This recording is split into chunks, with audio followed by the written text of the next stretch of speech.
The rhythmic click of the front door latch was my nighttime lullaby these days, a lullaby tainted with betrayal. I fain slumber my back to the doorway, my fists clenched beneath the covers. The faint scent of unknown perfume, sandalwood, and something zesty floated it into the room, a physical embodiment of her infidelity. I listened as she tiptoed across the hardwood floor, the subtle creak, a painful reminder of every shared memory now tainted, if had started subtly a gradual shift in her demeanor.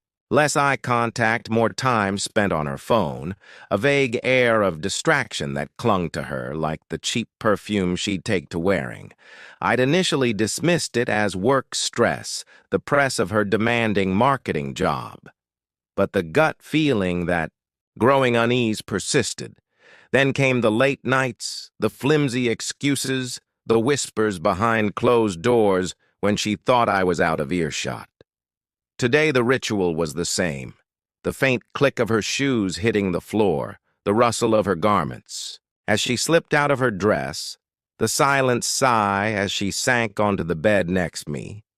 I waited, my heart a drum against my ribs, until her breathing evened out, suggesting a false sleep of her own. How was his place?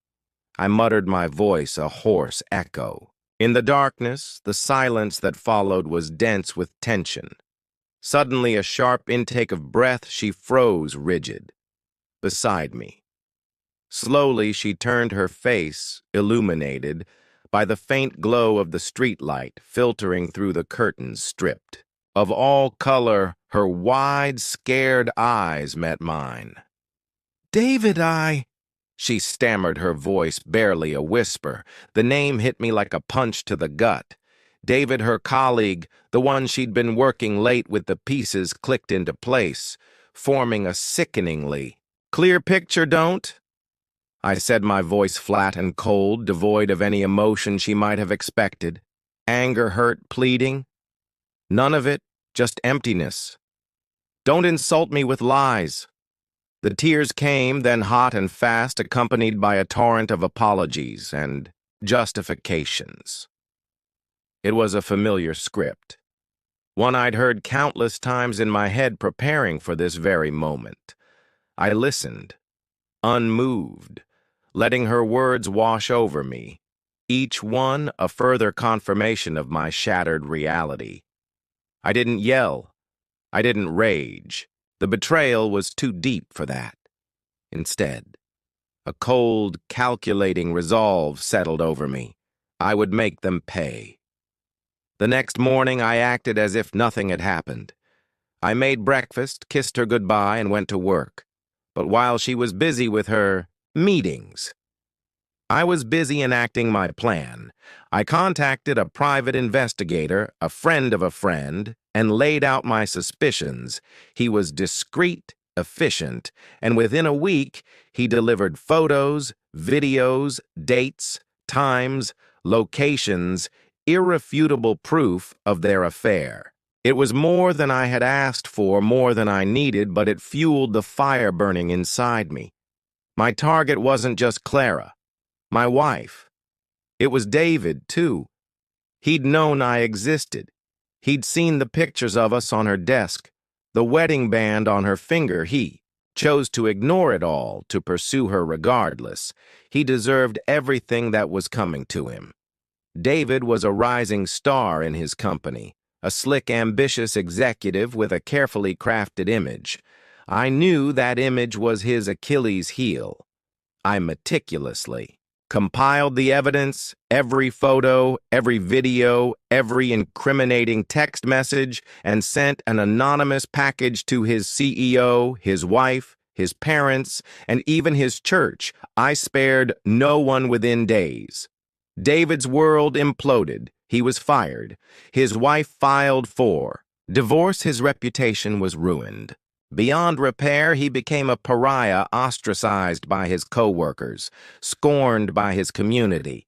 His carefully constructed facade disintegrated around him, leaving him exposed and vulnerable. Clara, too, faced the consequences of her actions. The news of David's downfall spread like wildfire through her office. Whispers followed her down the hallways. Colleagues avoided her gaze, and the once admiring glances were replaced with pity and disdain. She became an office joke, a cautionary tale. I confronted her, with the proof not in rage, but with a chilling calm.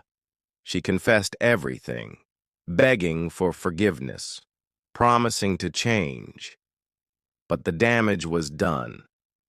The trust, the foundation of our relationship, had been irrevocably shattered. I filed for divorce, and within months, our marriage was officially over. My revenge wasn't about inflicting pain, it was about reclaiming my power, about restoring the balance that had been so brutally disrupted. It was about ensuring that they both understood the devastating consequences of their choices. The aftermath wasn't easy.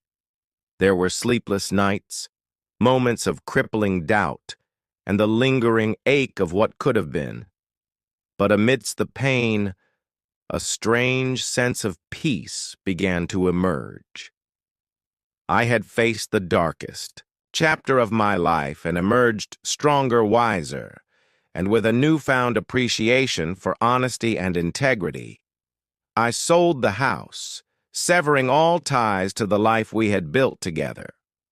I started over, rebuilding my life piece by piece, focusing on my career, my friendships, and rediscovering myself outside the confines of a broken marriage. The scars remained a constant reminder of the betrayal, but they no longer defined me. They were a testament to my resilience, a symbol of the strength I never knew I possessed. One day, months later, I saw Clara at a coffee shop. She looked haggard, worn down, a shadow of her former self. Our eyes met briefly, and I saw a flicker of shame, of regret in her gaze. I nodded curtly, a silent acknowledgement of our shared past, and turned away.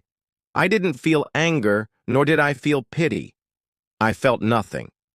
The fire that had once burned inside me had long since extinguished, leaving behind only embers of indifference. I had moved on. I had survived. And in the end, that was the most satisfying revenge of all.